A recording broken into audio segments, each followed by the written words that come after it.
بسم اللہ الرحمن الرحیم وعن ابی یحییٰ صہیب بن سنان رضی اللہ عنہ قال قال رسول اللہ صلی اللہ علیہ وسلم۔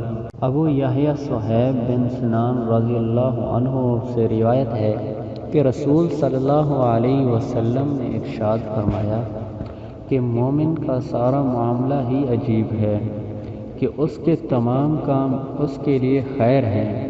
مومن کے سوا اور کسی کو یہ چیز حاصل نہیں۔ اگر اس کو خوشحالی میسر آتی ہے تو شکر کرتا ہے تو یہ شکر کرنا اس کے لیے بہتر ہے، اور اگر اس کو تنگ دستی آ جائے تو وہ صبر کرتا ہے تو یہ صبر کرنا اس کے لیے بہتر ہے۔